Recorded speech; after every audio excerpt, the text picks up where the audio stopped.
Welcome students. आज हम एक मैथ के अंदर एक नया टॉपिक शुरू कर रहे हैं। चैप्टर का नाम है ट्राइंगल्स। और ट्राइंगल्स में आज हम एक बड़ी ही इम्पोर्टेंट थ्योरम पढ़ेंगे।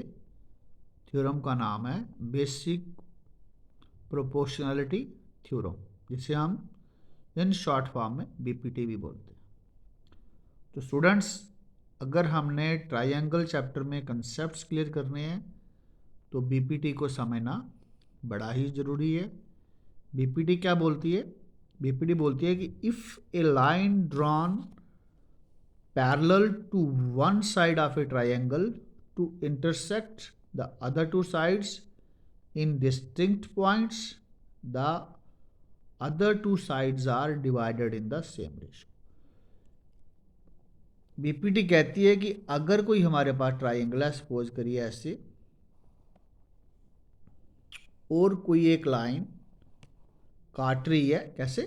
Parallel to third side. ये जो थर्ड साइड है इसके पैरेलल है, और ये दो साइडों में इनके अलग अलग पॉइंट्स पे काट रही है।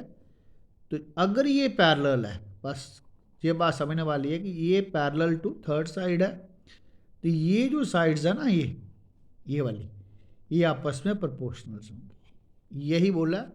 जैसे हमारे पास एक गिवन ट्राइंगल है ए बी सी, और एक लाइन जो है डी ई है, ये वाली, ये डी ई, ध्यान से देखो, ये एट पॉइंट डी और ई पे काट रही है। और डी ई क्या है? D E parallel to B C है, पैरेलल टू बी सी। तो ये वाली जो सेक्शन है इसकी, A D by D B, A E by E C, दोनों आपस में कैसे हैं? एक दूसरे के प्रोपोर्शनल्स हैं। यानी कि इन दोनों को सॉल्व करके जो आंसर आएगा, इन दोनों को सॉल्व करके जो आंसर आएगा, दोनों आंसर सेम होंगे। तो इस बीपीटी को समझने के लिए हमें क्या करना है? यहाँ पे दो तीन डिफरेंट कंसेप्ट यूज होते हैं। वो तीन चारों कंसेप्ट हमें पहले ही समझ लेने हैं ताकि हमें बीपीटी समझने में आसानी हो जाए। तो सबसे पहले तो ये है कि आपको ये पता होना चाहिए कि अगर कहीं स्केल एंड ट्राइंगल बन रही है तो उसका अल्टीट्यूड हमेशा ट्राइंगल के बाहर बनता है। अगर इसका एरिया हमें लिखना हो, जैसे let it be A B C triangle का एरिया कैसे लिखेंगे? 1/2 इंटू बेस, बेस क्या है इसका? B C. तो अल्टीट्यूड क्या बना बाहर? A D. बस ये बात आप समझ लो। सेकंड कंसेप्ट हमने ये समझना है कि अगर टू लाइंस पैरेलल हैं, जैसे डी सी और ए बी पैरेलल्स है, यानी कि इन बिटवीन टू पैरेलल्स अगर कोई दो ट्राइंगल्स बन रही हैं, जैसे A B D, A B C बन रही हैं, तो इन दोनों का एरिया आपस में कैसा होगा? इक्वल। यानी कि area A B D equal है area A B C. I hope so आपको ये बात समझ आ गई है। अगर ये दोनों बातें आपको समझ आ गई हैं, और यही दोनों बातें हम इस बीपीटी में हम यूज़ करने वाले हैं, तो आइए समझते हैं कि ये बीपीटी प्रूफ कैसे होगी।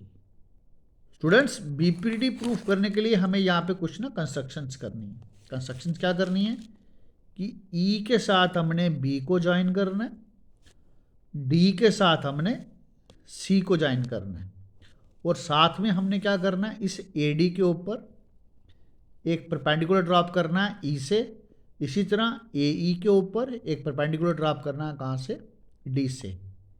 और हमने इनके नाम डाल दिए E N perpendicular to A D, इसी तरह D M perpendicular to A E. तो क्योंकि इनको हमने आगे जाके यूज़ करना है। और ये देखो, ये डी ई पैरेलल है टू बी सी, और पैरेलल के बीच में यहाँ दो ट्राइंगल्स बन रही हैं, और इन दोनों को भी हमने यूज़ करना है बीपीटी को प्रूफ करने में।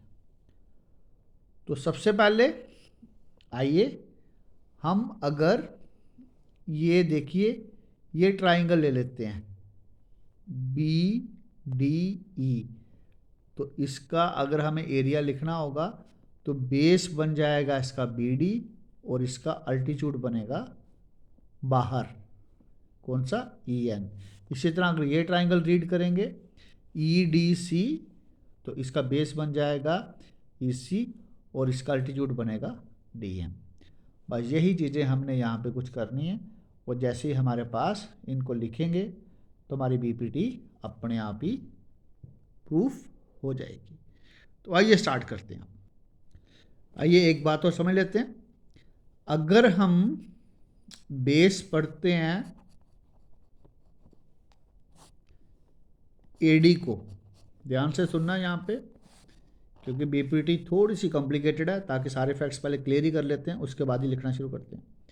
अगर आप बेस AD को पढ़ते हैं तो एरिया ऑफ ट्रायंगल ADE हम इस तरह लिख सकते हैं 1/2 इंटू AD, और अल्टीट्यूड क्या बना E, हमने इसका नाम N रखा हुआ, तो EN।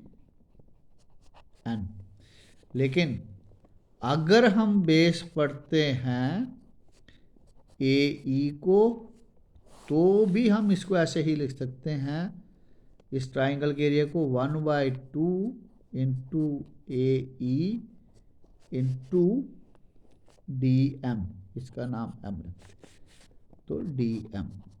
तो यहाँ भी जो एरिया है वो ट्राइंगल ADE ही है, यानी कि एक ही ट्राइंगल है, और एक ही ट्राइंगल की यहाँ पे हमारे पास दो डिफरेंट स्टेटमेंट्स बन रही हैं, किसकी, एरिया की। ठीक है, तो यही हम वहाँ पे यूज करने वाले हैं, इस चीज़ को ध्यान से समझ लेना, और यही लिखेंगे आप। ठीक है, आइए लिखते हैं, इन ट्रायंगल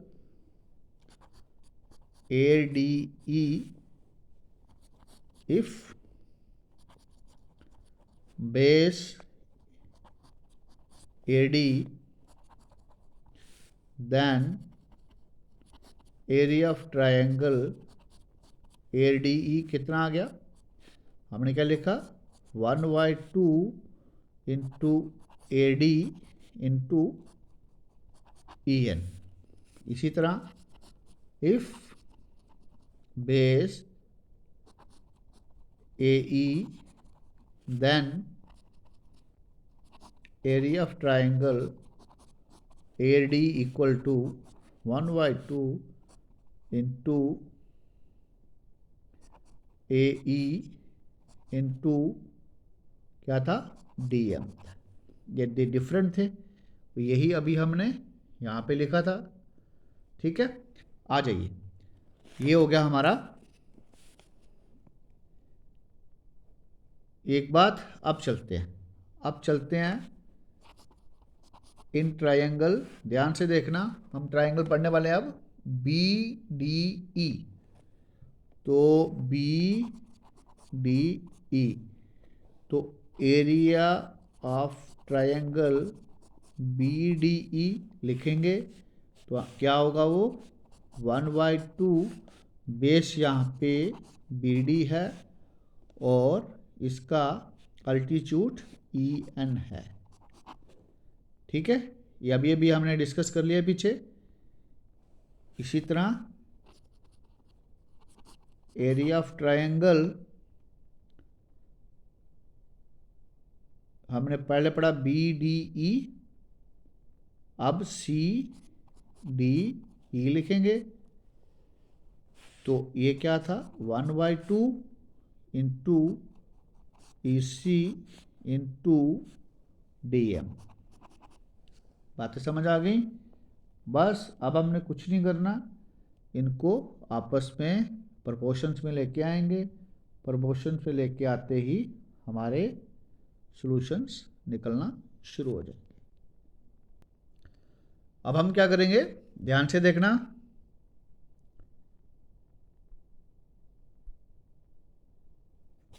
ये ट्राइंगल ADE को डिवाइड करेंगे हम इस एरिया को, एरिया ऑफ ट्राइंगल ADE को डिवाइड करेंगे एरिया ऑफ ट्राइंगल BDE से। सिमिलरली दोबारा फिर इसी ट्राइंगल ADE को डिवाइड करेंगे हम DEC से। तो यही लिखने वाले हैं। तो लिखेंगे यहाँ पे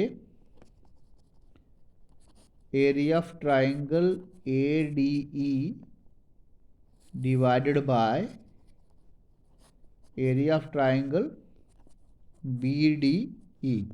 अब ADE का अभी हमने निकाला जब हमारे पास बेस क्या था, बेस हमारे पास AD था, तो क्या आया 1/2 AD इंटू EN, वही लिखेंगे 1/2 AD into EN divided by, तो हमने BDE का भी निकाला 1/2 इंटू BD इंटू EN। अब देखो 1/2 कट जाएगा, EN और EN भी कट जाएगा, तो ये आंसर क्या आ जाएगा AD ओवर BD।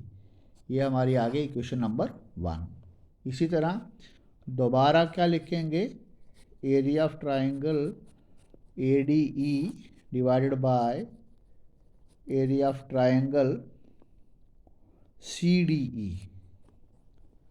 तो ADE के लिए क्या लिखेंगे 1/2 into AE into DM divided by, वही लिखेंगे 1/2 इंटू EC इंटू DM। अब 1/2 DM हमारा कट गया, तो आंसर क्या आया AE ओवर